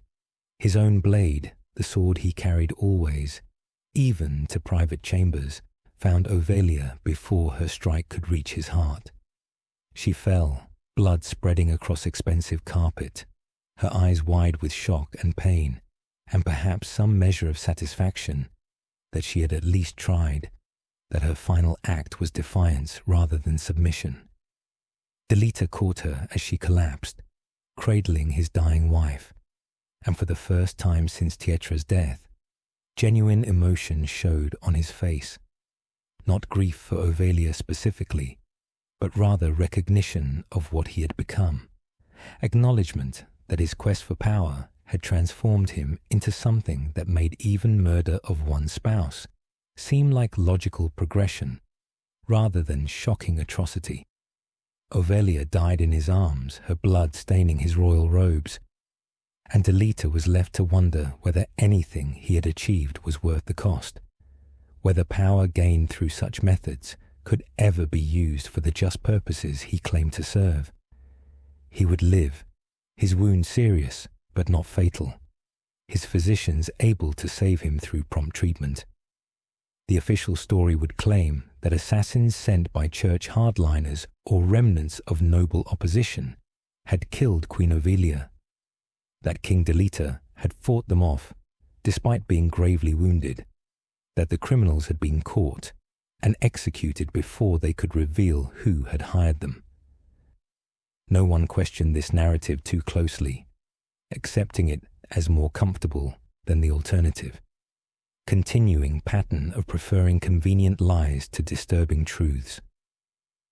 Delita ruled for many years after Ovalia's death, his reforms gradually reshaping Ivalice into something that did provide more opportunities for commoners, that did reduce some of the most egregious inequalities that had defined the old order. By most historical measures, he was successful king, remembered fondly by future generations who knew nothing of how he had achieved his throne or what it had cost him personally. He married again, sired heirs, established dynasty, did all the things successful monarchs do. But those who saw him in private moments, who attended him in the throne room when he thought himself unobserved, reported that he sometimes stared at nothing, expression haunted by ghosts only he could see. Whether he regretted his choices, whether he was tormented by memories of everyone he had betrayed or used or killed in his rise to power, remained known only to Delita himself, locked behind defenses that had proven impenetrable even to the wife he had murdered. And what of Ramza, the man who had actually saved Ivalice from demonic conquest, who had prevented Ultima's resurrection, who had fought through the Knights Templar and defeated the Luciavi, received no recognition, no gratitude, no place in official histories. He was branded heretic, wanted by the church, condemned as terrorist and troublemaker, his name systematically erased from records alongside Oren Durai's. The last confirmed sighting placed him departing Ivalice entirely, Alma at his side, heading for distant lands where the church's reach was less absolute, where they might live in peace away from political machinations and religious persecution. What became of his other companions remained uncertain, their fates lost to history, along with Ramza's own. Whether they accompanied him into exile or pursued their own paths, whether they found the peace they sought or met their ends shortly after Orbonne's fall, remained unknown. They simply vanished from history, erased as thoroughly as Oren's documents had been, leaving no trace except for the stories that would eventually become the Durai papers when Oren's descendant discovered them centuries later. The final image in Oren's account shows Ramza and Alma riding away from the ruins of Orbonne Monastery, their forms silhouetted against setting sun. They leave behind a kingdom that will never know what they did, never understand how close it came to destruction, never appreciate the sacrifices made to preserve its existence. They ride into uncertain future, but they ride freely, unburdened by crowns or thrones, or the corruption that comes with institutionalized power. In the end, the Durai papers force us to confront uncomfortable questions about history and truth, about who decides which stories get remembered and which get erased. The official history celebrates Delita as hero king, who rose from humble origins to save Ivalice from itself, who brought peace after devastating war, who proved that merit and virtue could triumph over accident of birth. The truth, as recorded by Orbonne and preserved through centuries of suppression, tells different story, one where the actual hero was condemned as heretic, while the man who manipulated everyone around him became king. Neither version is completely true or completely false. Delita did genuinely work to reform Ivalice, did implement policies that improved lives of common people, did create systems where talent could be rewarded regardless of birth. His rule brought stability and prosperity after years of chaos and bloodshed. The fact that he achieved this through murder and manipulation does not erase the positive results of his reign, does not change that many people lived better lives because he seized power. Similarly, Ramza's heroism was not without cost or complication. He killed many people in his quest to stop the Knights Templar, brought violence to places that might have remained peaceful if he had simply walked away, made choices that resulted in deaths of those around him. His refusal to accept compromise or political solution to the church's corruption meant that reform had to come through bloodshed rather than negotiation, that the price of defeating the Luciavi was paid by people who never knew what threatened them. The Durai papers ask us to hold both truths simultaneously, to recognize that Delita can be both the cruel manipulator who murdered his wife and the capable king who improved his kingdom, that Ramza can be both the hero who saved the world and the outcast, whose methods created their own tragedies. History is not simple narrative of good defeating evil, but complex interweaving of choices and consequences, where the line between heroism and villainy often depends on perspective and whose story gets told. What makes the tale of the War of the Lions particularly haunting is how completely the truth was suppressed. For centuries, no one knew about the Luciavi, about Ultima's attempted resurrection, about the Knights Templar's conspiracy, about Ramza Beowulf's very existence. The Church controlled information flow, shaped narratives, ensured that uncomfortable questions were never asked and inconvenient truths never surfaced. Only through Arazlam Durai's discovery of his ancestors' hidden documents did the real story emerge, and even then, its acceptance remained contested, with church authorities still insisting the papers were forgeries created to slander their institution. The War of the Lions lasted only a few years from beginning to end, but its consequences shaped Ivalice for generations. The destruction of both ducal factions left power vacuum that Delita filled, but that also created opportunities for other noble houses to advance, reshaping the political landscape completely. The deaths of so many aristocrats in the war meant their lands and titles passed to younger sons or distant relatives who lacked the influence their predecessors wielded, diluting noble power and making Delita's reforms easier to implement. The Church emerged weakened from the conflict, its reputation damaged by whispers of corruption, even if most people never learned the full extent of the Knights Templars' crimes. The execution of Orbonne Durai as heretic created martyrdom that inspired future reformers and skeptics, those who questioned church authority and insisted on investigating rather than simply accepting official doctrine.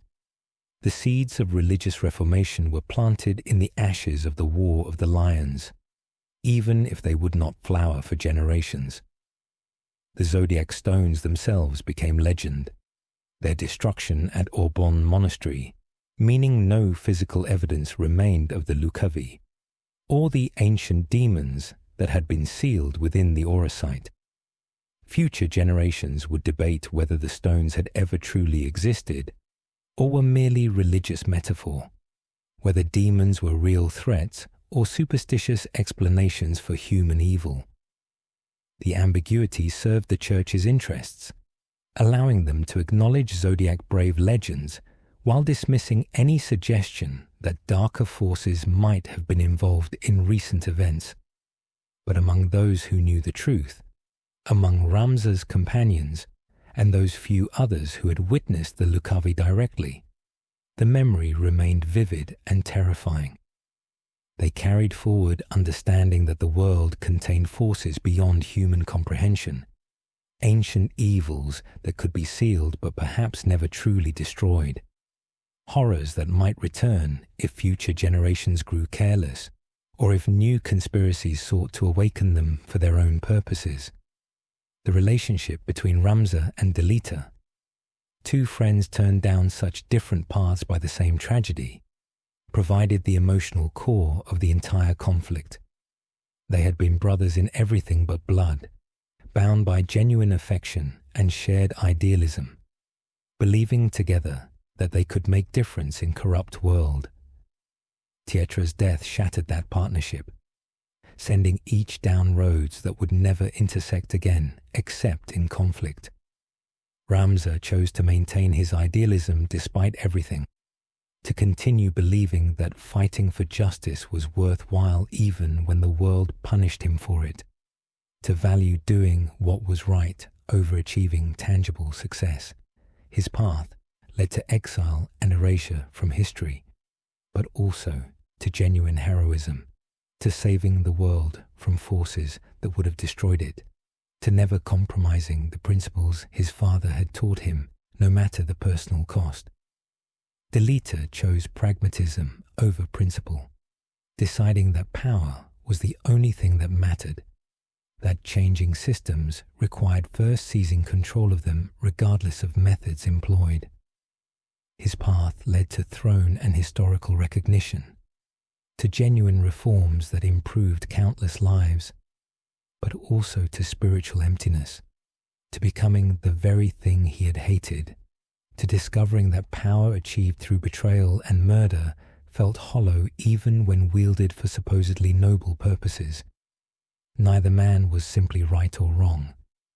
Both made choices that seemed logical given their experiences and the lessons they drew from Pietra's death.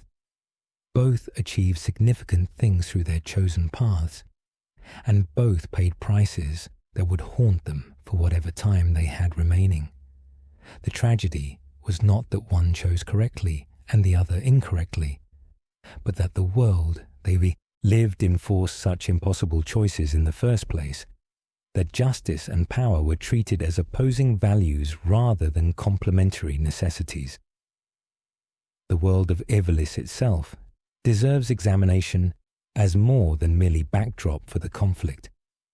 This was a society in transition, emerging from one prolonged war only to immediately descend into another, its institutions strained beyond their capacity to maintain order or provide justice. The rigid class structure that defined every aspect of life created tensions that made conflict inevitable, concentrations of power in aristocratic hands that guaranteed abuses would occur, systems that treated common people as resources rather than citizens deserving of dignity and consideration. The Church's role in maintaining this structure was central.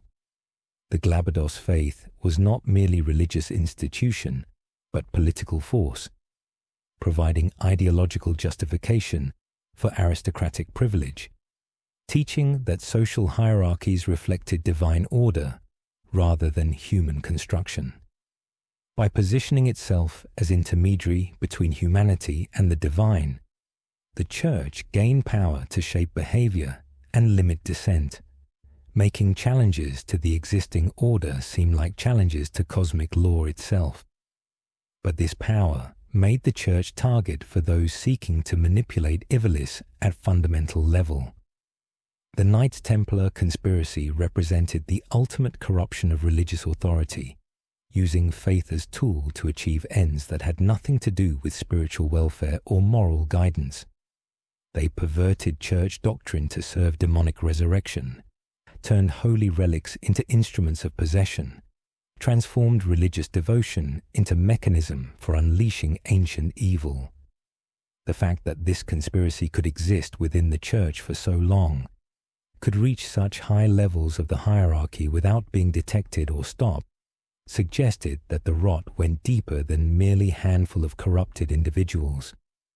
The institution itself had become so focused on maintaining power and controlling populations that it lost capacity to police itself, created environments where ambitious clergy could pursue any goal as long as they maintained appearances of piety and orthodoxy. Saint Ajora, the foundational figure of Glabados faith, became symbol of this corruption. The official narrative presented him as holy martyr, miracle worker, whose teachings revealed divine truth, someone whose death at the hands of jealous authorities proved worldly power would always oppose true righteousness. But the truth, as uncovered by Orbonne and others who dared investigate, was that Ajora had been demon-possessed, that his miracles were demonic powers, that his execution was justified attempt to stop spreading supernatural evil. The church had been founded on lie, built around martyrdom of someone who deserved condemnation rather than veneration. Every prayer offered in Ajora's name, every ritual conducted in his honor, every piece of doctrine derived from his supposed teachings, all of it rested on fundamental deception. Discovering this truth shattered any claim the church could make to moral authority, revealed the institution as human construction rather than divine mandate, political entity that had successfully convinced populations to treat its pronouncements as sacred law. For those like Orbonne who learned the truth, the choice was whether to share it or remain silent. Orbonne chose to speak, to trust that people deserved to know the foundations of their faith were false, that institutions claiming divine sanction needed to be held accountable for their actions. His execution demonstrated what happens to truth-tellers in societies where power depends on maintaining comfortable fictions, where revealing corruption threatens not just guilty individuals, but entire systems. Yet Orbonne's death was not meaningless. His decision to document what he learned, to hide those documents where future generations might find them, ensured that the truth survived even when he did not. The Durai papers became time capsule, preserving record of events that official histories deliberately erased, providing future historians with the resources needed to challenge accepted narratives and piece together more accurate understanding of the past. When Arazlam Durai discovered his ancestors' papers centuries later, he faced similar choice. He could suppress the documents, protect church and state from revelations that would cause social disruption, maintain comfortable narratives at the expense of truth. Or he could publish them, trusting that society had matured enough to handle difficult truths, believing that accurate history mattered more than institutional stability. His decision to publish the papers created exactly the controversy Orbonne's execution had been meant to prevent. The church condemned the documents as forgeries, threatened Arazlam with same heresy charges that had killed his ancestor, mobilized all its considerable influence to suppress or discredit the revelations. Political authorities, whose legitimacy often rested on church sanction, joined the condemnation, recognizing that questioning religious foundations might lead to questioning political ones as well. But unlike in Orbonne's time, the information could not be completely contained. Literacy was more widespread. Printing technology allowed rapid distribution of texts. Intellectual culture had developed that valued historical investigation, even when results challenged comfortable beliefs. The Durai papers spread beyond the church's ability to suppress them, sparking debates that would reshape Ivalician society over subsequent generations, contributing to reforms that limited church power and increased governmental transparency. The military aspects of the War of the Lions revealed how warfare had evolved in Ivalice. This was not the massive army clashes of the 50 Years' War, but rather more surgical operations, smaller elite forces executing specific objectives, political maneuvering and assassination, proving more decisive than pitched battles. The rise of special military units like the Hokuten and Nunten, the Northern and Southern Sky Orders, represented professionalization of warfare, creation of standing military forces loyal to specific nobles rather than kingdom as whole. This fragmentation of military power made civil war more likely, removing the unifying command structure that might have prevented noble factions from fighting each other. When Duke Larg and Duke Goltana mobilized their forces, they were not rebelling against royal authority, but rather competing to control it, using armies that were technically legal and proper, but deployed for fundamentally divisive purposes. The kingdom's military strength, which should have been directed outward against external threats, was turned inward, consuming itself in conflict that benefited no one except those manipulating both sides. The tactics employed during the war reflected this new reality. Assassinations of key figures proved more valuable than territorial conquest, propaganda and information control more important than winning battles, political alliances more decisive than military strength. Delita's rise demonstrated how someone who understood these new rules could achieve more through manipulation than through traditional martial prowess, how the pen wielded skillfully could be mightier than any sword. But the war also revealed limitations of this approach. For all the political maneuvering, the conflict still required actual fighting, still resulted in real deaths, still devastated territories where battles were fought. The common people who suffered through the war cared nothing for the sophisticated political games being played, experiencing only destruction of their homes, loss of family members, economic devastation that would take generations to overcome. The gap between how nobles experienced war and how commoners suffered through it illustrated class divisions as clearly as any political manifesto. The role of mercenary companies like the one Ramza joined represented another evolution in military organization. These were professionals who fought for pay rather than ideology, mobile forces that could be hired by whoever offered best terms, soldiers whose loyalty lasted exactly as long as their contracts and payment continued. They represented alternative to the feudal system, where military service was tied to land ownership, creating class of warriors whose status depended on demonstrated skill rather than inherited title. This meritocratic element appealed to those like Ramza, who had become disillusioned with aristocratic corruption, offering way to use military training without being bound by noble obligations. But it also created moral ambiguity, as mercenaries fought for whoever paid them rather than for causes they believed in, their blades available to the highest bidder regardless of that buyer's intentions or methods. Gafgarian embodied this mercenary ethos perfectly.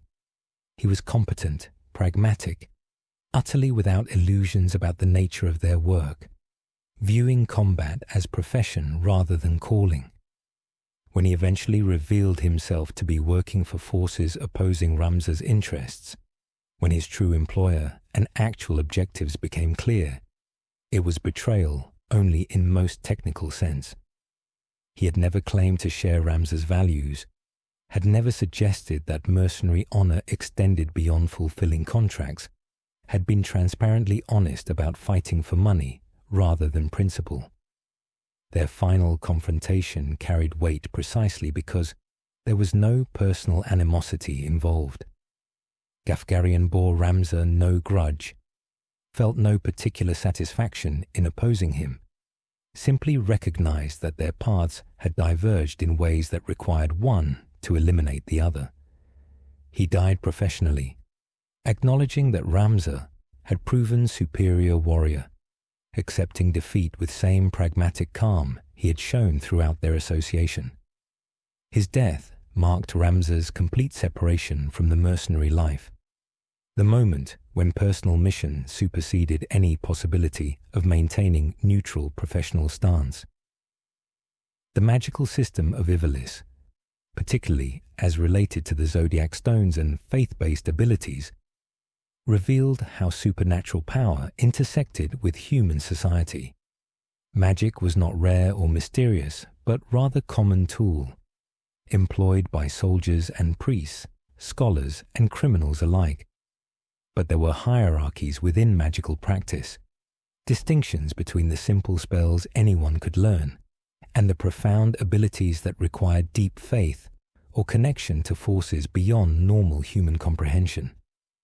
The Luciavi demons represented ultimate corruption of magical practice, taking the auracite crystals that should have been tools for channeling power and turning them into prisons and doorways, mechanisms by which ancient evil could return to the world. The fact that these demons had been sealed in crystals associated with zodiac constellations suggested some deep connection between cosmic patterns and supernatural forces, implications that the universe itself contained structures humans barely understood. The transformation process by which humans became Luciavi hosts was never fully explained, but its mechanics suggested that the demons needed willing or at least accepting hosts. That simple proximity to zodiac stone was not sufficient for possession. Each person who transformed had reached some breaking point, some moment of desperation or rage or ambition, where they were willing to surrender their humanity in exchange for power. The stones did not corrupt innocence, but rather offered dark bargains to those already predisposed to accept them. Vigrav's transformation into Belias illustrated this most clearly. He was not tricked or forced, but rather chose to accept the stone's power, consciously deciding that becoming demon was preferable to continuing as powerless human. His rage over Miluda's death, his frustration with failed rebellion, his despair at seeing the world remain fundamentally unjust despite everything he had sacrificed, all of this made him vulnerable to the stone's temptation, created psychological conditions where becoming monster seemed like acceptable price for gaining strength to reshape reality. Daisedag's acceptance of the Capricorn stone followed similar pattern. His ambition had always exceeded his scruples, his desire for power overwhelming any sense of familial loyalty or moral limitation. When presented with opportunity to gain demonic strength, he saw only advantage, another tool in his arsenal for achieving dominance. His transformation into Adramelech was not corruption of innocent soul, but rather revelation of darkness that had always existed beneath his noble facade. And Zalbug's tragic acceptance of the Scorpio stone demonstrated how even those with genuine principles could fall when pushed beyond their breaking point. Learning of his brother's betrayal, seeing everything he had believed about his family proven false, destroyed his ability to resist when the stone offered power to make things right. His transformation into Zelera was perhaps the most tragic of all the Luciavi possessions, the corruption of someone who had tried to do right being overwhelmed by despair and rage. This suggested that the Luciavi were not simply external threats, but rather reflections of human darkness, able to manifest only when humans gave them permission through their own desires and choices. The conspiracy was not about demons forcing themselves on unwilling victims, but rather about creating conditions where humans would voluntarily seek demonic power, manipulating circumstances until transformation seemed like rational choice rather than horrifying surrender. The Knights Templar's role as facilitators of this process revealed their true nature. They genuinely believed they were serving a higher purpose, thought that what they were doing would bring about transformation of the world into something better. This made them more dangerous than simple power seekers, as true believers are always more committed and harder to dissuade than cynical opportunists. Vormav's leadership exemplified this commitment to their cause. He was intelligent, capable, possessing genuine tactical and strategic skill that made him a formidable opponent. But he had subordinated all his abilities to service of what he believed was transcendent purpose, convinced himself that what the Knights Templar sought would reshape the world for the better. His transformation into Hashmal was not surrender to evil, but rather fulfillment of his vision, becoming the embodiment of order and law that he had always served, just revealing that his conception of order required submission to power beyond human governance. The battle against Hashmal represented not just physical combat but also ideological struggle. Ramza and his companions fighting to prove that human freedom and imperfect justice were worth preserving. That transformation under demonic rule was not the answer to human suffering. Their victory was not merely military, but philosophical, demonstrating that beings who maintained their humanity and fought together out of freely chosen loyalty could overcome those who had surrendered individuality for greater power. Ultima herself represented something beyond simple evil, creature that embodied alien nature so different from humanity that coexistence seemed impossible. The High Seraph saw itself not as villain, but as rightful ruler, being of higher order, whose governance would naturally supersede human self-determination. From this perspective, humans required guidance from superior power, needed transformation that would elevate them beyond their current flawed state. This worldview made Ultima more disturbing than Demon, who simply wanted destruction, as it represented transformation that would fundamentally alter what it meant to be human. The defeat of Ultima required Ramza to reject not just its power, but its entire vision, to insist that even flawed human freedom was better than any form of imposed perfection, that the right to make mistakes and suffer consequences was more valuable than security purchased through submission. The character of Princess Ivalice deserved examination beyond her role as political pawn and tragic victim. She began the story as essentially passive figure, someone things happened to rather than someone who made things happen, shuttled between monasteries and strongholds by forces competing to control her, her wishes and preferences irrelevant to those who saw her only as symbol rather than person. Her relationship with Delita evolved from that of rescuer and rescue to something more complex, as she began to recognize his genuine capabilities while remaining uncertain about his true character and intentions. She wanted to believe in him, needed to trust someone after being used by so many others, and Delita was skilled enough to present exactly the face she needed to see, protective and devoted, while hiding the calculating strategist beneath. When she finally learned the truth about him, when Delita dropped the pretenses and revealed the full extent of his manipulations, Ivalice faced choice that defined her character more than anything previous.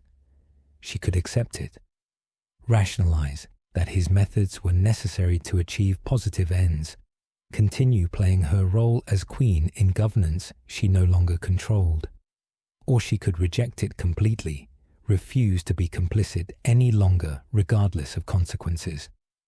Her decision to attack Delita was not successful assassination, but rather final assertion of agency, desperate attempt to reclaim some measure of control over her life, even knowing it would probably cost that life. She died not as victim, but as someone who made choice, who acted rather than merely reacted, who refused to accept the role others had written for her. The tragedy was that she had to die to finally escape the trap of her position. That violence seemed like only available option for someone who had been denied every other form of power. Delita's response to killing her revealed whatever humanity remained beneath his political calculations. He could have simply walked away, dismissed her death as unfortunate necessity, maintained the mask of ruthless pragmatist that had served him so well. But his visible anguish, his obvious recognition that he had destroyed the one person who might have genuinely loved him, suggested that his transformation into cold manipulator was never quite complete, that some part of the friend Ramza had known still existed beneath the king he had become. Whether that remaining humanity made Delita more or less tragic was open question. A pure sociopath might have enjoyed more peace, suffered less torment, found satisfaction in achieved power without being haunted by methods used to acquire it. Delita's continued capacity to feel guilt and regret meant he would spend whatever remained of his life aware of his own moral corruption, unable to enjoy his success because he understood its true cost. He had achieved everything he set out to accomplish and found it ashes in his mouth.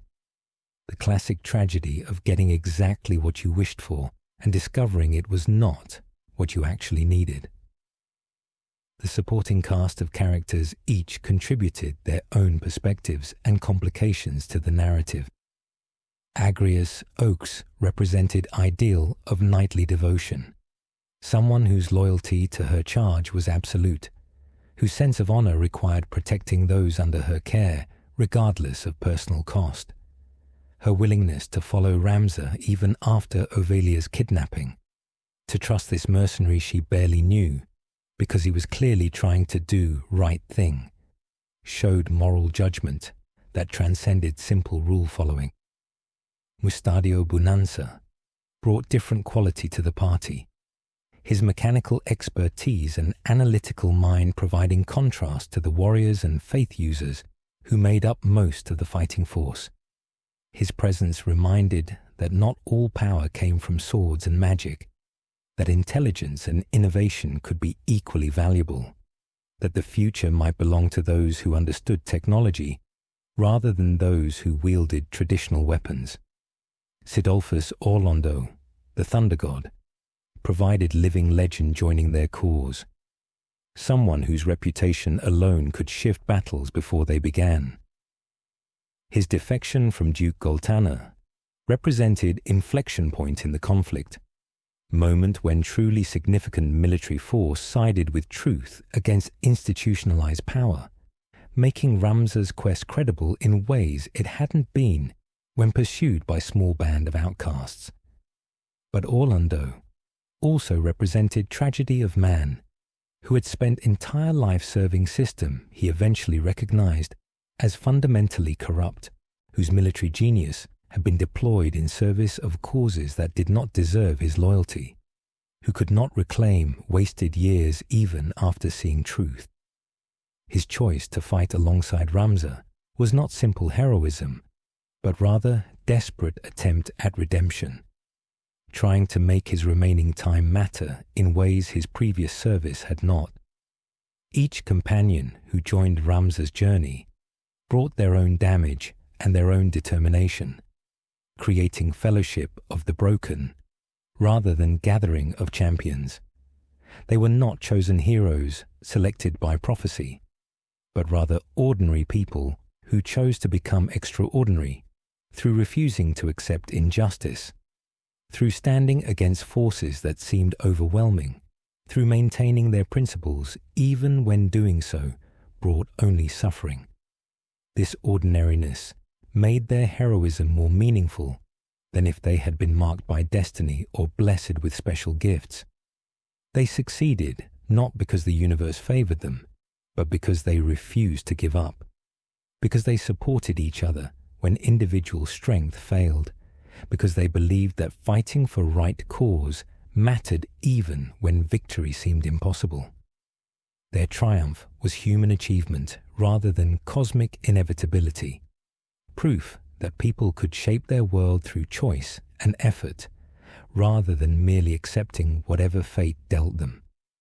The final scene of the Durai Papers, showing Ramza and his companions walking away from Orbonne's ruins into uncertain future, carried powerful symbolism.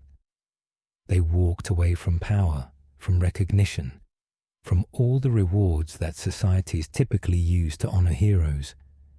They chose exile over accommodation, obscurity over fame, freedom over security. In society that measured success by wealth and status and position, their choice to reject all those things in favor of living according to their principles was the most radical act possible. The ambiguity about their ultimate fate served the narrative by refusing to provide easy closure. We do not know if they found happiness in exile, if they lived long peaceful lives, if they maintained their fellowship or eventually scattered to pursue separate paths. The story ends not with their deaths or their triumph, but with their departure, leaving them frozen in that moment of walking toward horizon, forever poised between what they left behind and what awaits them. This ambiguity reflected larger truth about how history actually works, how most important events and most significant people leave fragmentary records at best, how the gaps in our knowledge are often as meaningful as what we actually understand. The Durai Papers provided far more information than official histories, revealed truths that had been deliberately suppressed, but they still could not tell us everything, still left questions unanswered and mysteries unresolved. The impact of the War of the Lions extended far beyond Ivalice's borders, though those wider effects were barely touched upon in the immediate narrative. Neighboring kingdoms watched as one of the most powerful nations in the region nearly tore itself apart, learned lessons about the dangers of unclear succession and the importance of maintaining strong central authority. The war influenced diplomatic calculations and strategic planning across the continent, reshaped alliances and enmities, contributed to larger patterns of conflict and cooperation that would define the era. The economic consequences were similarly far-reaching. Ivalice's internal conflict disrupted trade routes, destroyed infrastructure, killed skilled workers and merchants, created uncertainty that discouraged investment and long-term planning. The kingdom emerged from the war impoverished relative to its pre-war status, requiring years of reconstruction before it could reclaim its previous position. This relative decline created opportunities for other powers to advance, shifted the regional balance in ways that would affect politics for generations. The technological and magical developments inspired by the conflict also had lasting impact. The engineering achievements of people like Mustadio's father, the rediscovery of ancient techniques, the innovations created by military necessity, all of these contributed to gradual advancement of society's capabilities. The exposure of church corruption led to increased secularization, reducing religious authority over scientific and magical research, allowing investigations that previously would have been condemned as heretical. The legend of the Zodiac Braves was permanently complicated by revelations about Ajora and the Luciavi, creating theological crisis that the Church never fully resolved. Some faithful abandoned religion entirely, unable to maintain belief once its foundations were revealed as fabrications. Others doubled down on faith, insisting that essential truths remained valid even if specific historical claims were false, that the moral teachings mattered more than the accuracy of founding mythology. This split between literalists and reformers would shape Glabados' faith for centuries, eventually leading to schisms and the emergence of alternate interpretations of doctrine. Perhaps most significantly, The War of the Lions demonstrated that common people could challenge aristocratic power and survive, that the rigid class structure was human construction rather than natural law, that social mobility was possible for those willing to fight for it. Delita's rise from farm boy to king, however morally compromised, proved that birth did not determine destiny, that capability could overcome lack of pedigree. This realization could not be contained once released, inspiring future generations to question their assigned places, to demand opportunities and rights, rather than accepting whatever scraps nobility chose to provide. The parallel between Ramza and Delita's divergent paths continued to fascinate historians and philosophers long after both men were dead and forgotten by mainstream history. They represented two possible responses to injustice, two different theories about how positive change could be achieved. Ramza chose the path of refusing to compromise principles, fighting for what was right, even when doing so brought only suffering, maintaining integrity at the cost of effectiveness. Delita chose the path of achieving power by any means necessary, becoming part of the system to change it from within, sacrificing principles for the sake of results. Neither approach was completely successful. Ramza saved the world from demonic conquest, but failed to reform the systems that made such conspiracies possible, his victory private and unrecognized, his impact on society negligible beyond the few people who knew the truth. Delita achieved power and implemented real reforms that improved countless lives, but he became morally indistinguishable from the nobles he claimed to oppose. His success purchased through methods that betrayed everything he once believed.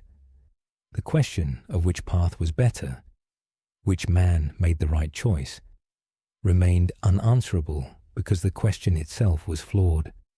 Both paths were necessary, both virtues and pragmatism having vital roles to play in human affairs, neither sufficient alone, but together representing the full range of how people navigate moral complexity. A world of only Ramzas would be noble but ineffective, full of heroes whose principles prevented them from achieving necessary compromises.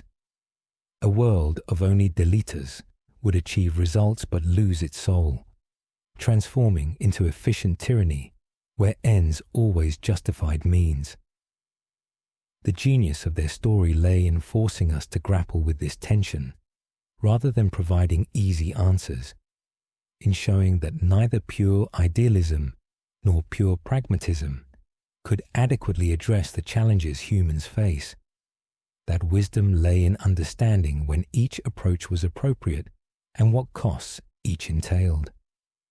The tragedy was that the two friends could not combine their strengths, that Tietra's death drove them apart rather than uniting them in common cause, that they ended up opposing each other when together they might have achieved something neither could accomplish alone.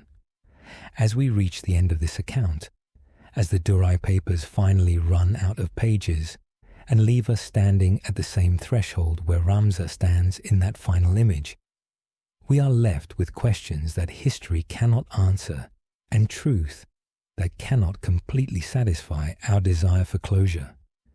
We know what happened during the War of the Lions, understand the forces that shaped events and the choices that determined outcomes, but we cannot know with certainty what it all meant, whether the sacrifices were worthwhile, whether the world that emerged was better than the one destroyed. What we can say is that the story matters, that preserving this record of what actually happened serves important purpose beyond mere historical accuracy. It reminds us that official narratives are always incomplete and often deliberately false. That power seeks to control not just present, but also past. That maintaining alternative accounts is vital safeguard against those who would reshape history to serve their interests.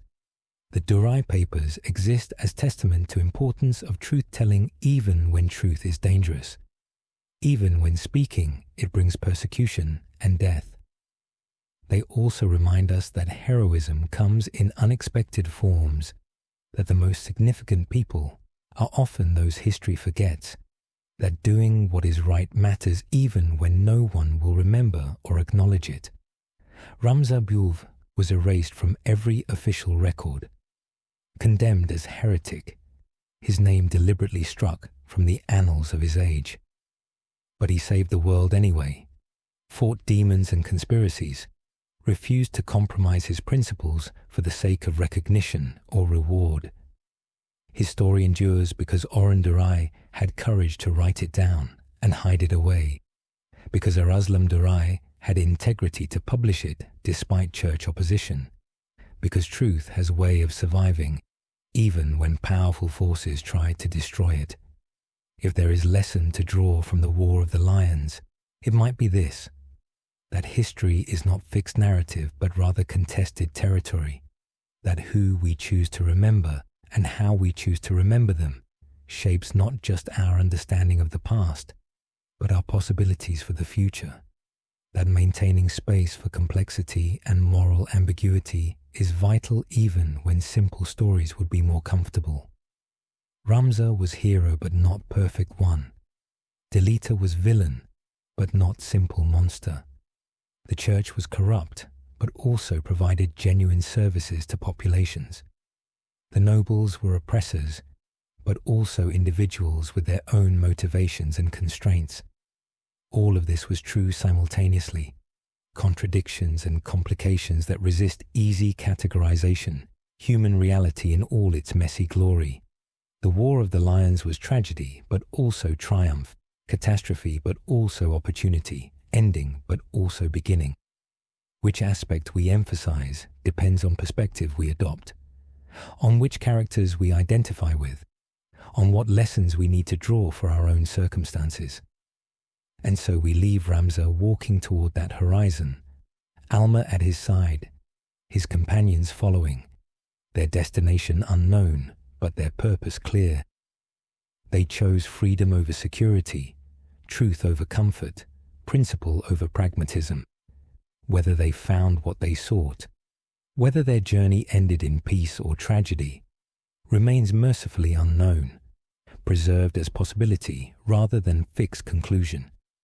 They exist forever in that moment of departure, neither victorious nor defeated, neither vindicated nor condemned, simply human beings who made choices and lived with consequences. The sun sets behind them as they walk away from Orbonne's ruins, casting long shadows across ground scarred by battle and transformation. In the distance, Ivalice continues spinning its stories, writing its histories, forgetting and remembering, building and destroying, exactly as it always has and always will. The kingdom survived its brush with destruction, learned some lessons while ignoring others, changed in some ways while remaining stubbornly the same in others, carrying forward into uncertain future that Ramza and Delita and everyone else who lived through the War of the Lions helped shape, even if their names were forgotten. And somewhere, hidden in archives or carried by descendants, the truth persists, waiting for someone with courage and integrity to find it and share it, ensuring that what actually happened will never be completely lost, no matter how thoroughly official powers try to erase it. The Durai papers stand as monument not to any individual, but to the idea that history belongs to everyone, that those who lived through events deserve to have their stories told, that truth matters even when it is uncomfortable or inconvenient or dangerous. As we close these ancient pages, as we step back from the story they preserve, we carry with us not answers, but rather better questions, not certainties, but rather deeper appreciation for complexity, not simple lessons, but rather nuanced understanding of how difficult it is to do right thing in a world designed to reward wrong choices. The War of the Lions ended centuries ago, its participants long dead, its immediate consequences long since absorbed into larger currents of history. But its meaning continues to evolve as each generation rediscovers the Durai papers and finds in them reflections of their own struggles, their own dilemmas, their own choices about what kind of people they want to be and what kind of world they want to create. If you found value in this account, if it resonated with something in your own experience or sparked questions you had not previously considered, consider sharing it with others who might benefit from knowing the true story of the War of the Lions. And remember that history is not just about the past, but also about the present, that the choices we make today will be the history future generations study, that we are all participants in stories larger than ourselves, stories whose meanings will not become clear until long after we are gone. The complete story of Final Fantasy Tactics is ultimately the story of how people navigate impossible choices, how they maintain integrity in systems designed to destroy it, how they find meaning in struggles that seem meaningless, how they continue fighting even when victory appears impossible. It is a story about friendship betrayed and loyalty maintained, about power corrupting and principles enduring, about history written and truth preserved. It is complicated and tragic and inspiring and heartbreaking, exactly like the human experience it reflects. And it is a story that continues in every age and every society, whenever people face choice between right and wrong, between principle and pragmatism, between personal advancement and collective good.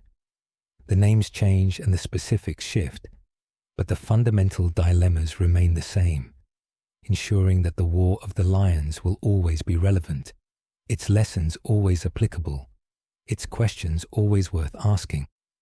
We are all, in our own ways, navigating the same territory that Ramza and Delita traversed, making our own choices about which path to follow, writing our own chapters in the ongoing story of how humanity grapples with its own nature and possibilities. The final image remains, Ramza walking away into the sunset, his story complete, but his fate unknown, his heroism unrecognized, but his integrity intact. He chose his path knowing it would bring neither reward nor recognition, and he walked it anyway, because some things matter more than comfort or acclaim. That choice, more than any battle won or conspiracy thwarted, is what makes him hero worth remembering, even in a world that has forgotten his name.